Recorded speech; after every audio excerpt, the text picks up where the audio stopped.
नमस्कार, आप देख रहे हैं डिस्कवरी ऑफ महाराष्ट्र न्यूज़। हमारे चैनल को लाइक और सब्सक्राइब जरूर करें।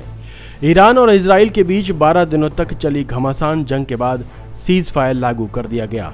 दोनों देशों ने सीज फायर का समर्थन किया है और दोनों ने यह दावा किया है कि इस युद्ध में विजय उनकी हुई है। ईरान ने तो इजराइल और अमेरिका पर राष्ट्रीय विजय हासिल करने का ऐलान करते हुए दिल्ली में ईरानी एम्बेसी ने भारत की जनता, राजनीतिक दलों, मीडिया, आध्यात्मिक नेताओं को भी धन्यवाद। ईरान ने इजराइल के साथ हालिया युद्ध के दौरान समर्थन के लिए भारत और भारतीय लोगों का धन्यवाद अदा किया। प्लेटफॉर्म एक्स पर बयान जारी करके कहा है, जिसमें खामनेई की सत्ता ने भारत के सभी महान और आज़ाद प्रेमी लोगों के प्रति आभार व्यक्त किया है। बयान में ईरानी दूतावास ने हालिया संघर्ष को ईरानी राष्ट्र के जीत के रूप में प्रस्तुत किया।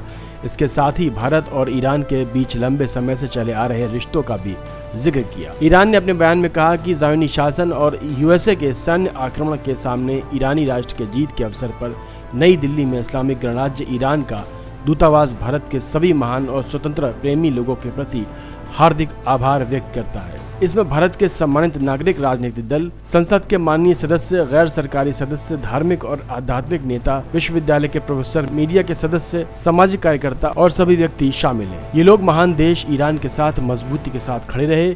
ईरान की जनता जब हिंसक सैन्य आक्रमण का सामना कर रही थी, जब भारत की तरफ से एकजुटता का संदेश और नैतिक समर्थन में काफी सहारा मिला। ये भाव इस देश की जनता की जागरूक और न्याय व अंतर्राष्ट्रीय कानून को लेकर उनकी प्रतिबद्धता को दिखाता है। वहीं ईरान अब उन लोगों पर कहर बन के टूट रहा है जिन्होंने ईरान के साथ गद्दारी की। वो इजराइल के जासूसों को ढूंढ कर खत्म कर रहा है। ईरान की मीडिया के अनुसार इजराइल से तनाव शुरू होने के बाद ईरान लगभग 300 से ज्यादा लोगों को जासूसी के आरोप में मौत की सजा दे चुका है। ईरान की सरकारी समाचार एजेंसी ने इस बारे में खबर दी है।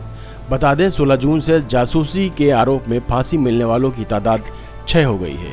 ईरान में कैदियों को ईरान के पश्चिम अजरबैजान सूबे की उर्मिया जेल में फांसी दी गई है। पश्चिम अजरबैजान देश का सबसे उत्तर पश्चिम सूबा है।